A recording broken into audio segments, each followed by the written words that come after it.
ओम श्री गणेशाय नमः। आप सभी को विनायक चतुर्थी की ढेर सारी शुभकामनाएं। आप सभी पर भगवान गणेश की कृपा सदैव बनी रहे।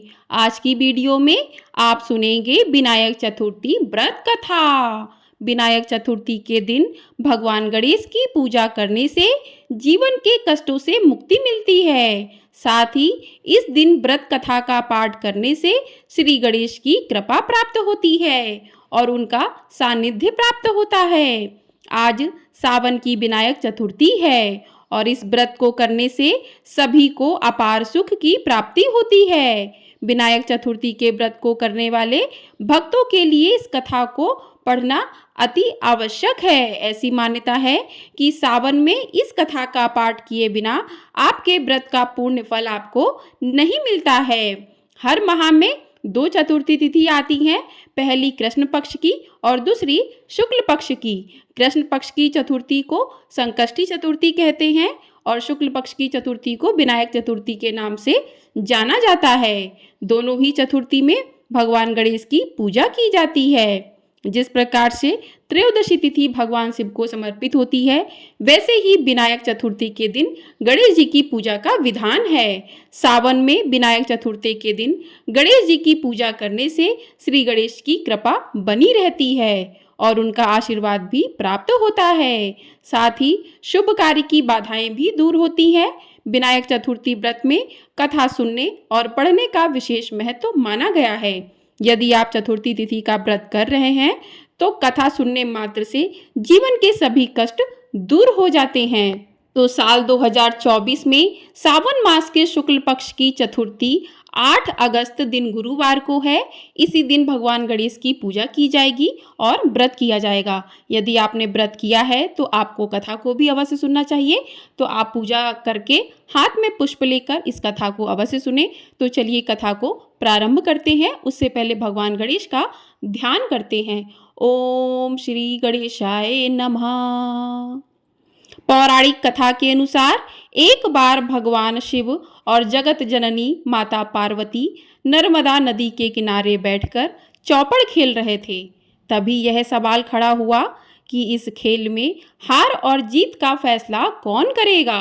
इसका फैसला लेने के लिए भगवान शिव ने कुछ तिनके एकत्रित कर एक पुतला बनाया और उसमें प्राण डाल दिए।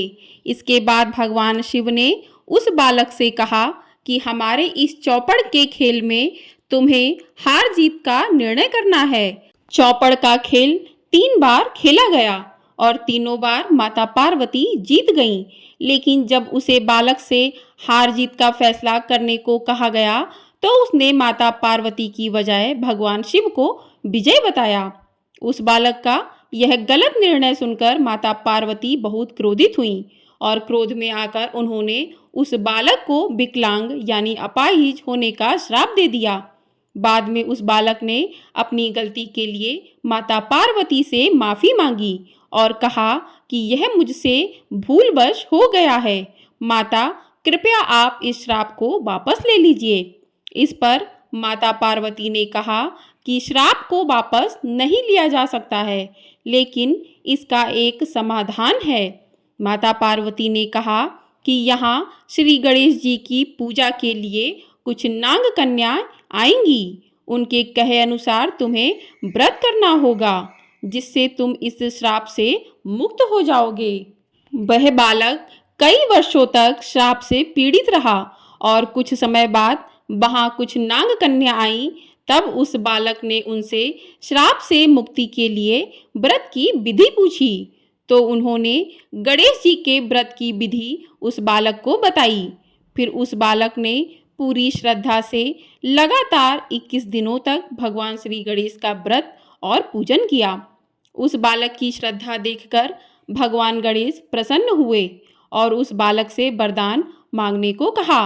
बालक ने भगवान गणेश से प्रार्थना की और कहा कि हे विनायक, मुझे इतनी शक्ति दे कि मैं अपने पैरों से चलकर कैलाश पर्वत पर जा सकूं और इस श्राप से मुक्त हो जाऊं। भगवान गणेश ने बालक को आशीर्वाद दे दिया और अंतर्ध्यान हो गए। इसके बाद बालक ने कैलाश पर्वत पर भगवान महादेव को शाप मुक्त होने की कथा सुनाई। चौपड़ वाले दिन से माता पार्वती भगवान शिव से रुष्ट हो गई थीं। बालक के बताए अनुसार भगवान शिव ने भी 21 दिनों का भगवान गणेश का व्रत किया। व्रत के प्रभाव से माता पार्वती महादेव से प्रसन्न हो गईं। तब यह व्रत विधि भगवान शंकर ने माता पार्वती को बताई।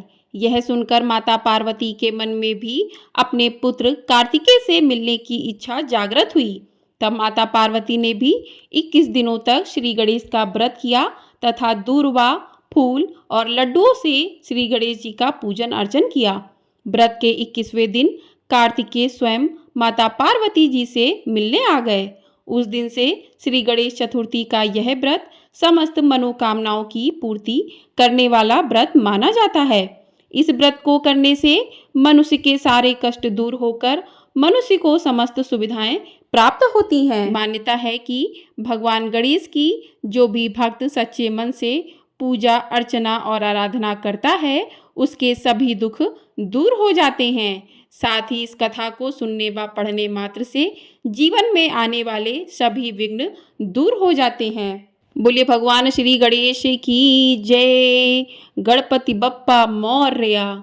इस प्रकार से विनायक चतुर्थी की व्रत कथा पूर्ण हुई। अब करते हैं भगवान श्री गणेश की आरती। जय गणेश जय गणेश जय गणेश देवा, माता जाकी पार्वती पिता महादेवा। एक दंत दयावंत चार भुजाधारी, माथे सिंदूर सोहे मूसे की सवारी।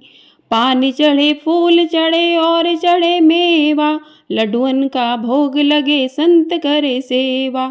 जय गणेश जय गणेश जय गणेश देवा, माता जाकी पार्वती पिता महादेवा। अंधन को आँख देते कोढ़िन को काया, बांझन को पुत्र देत निर्धन को माया।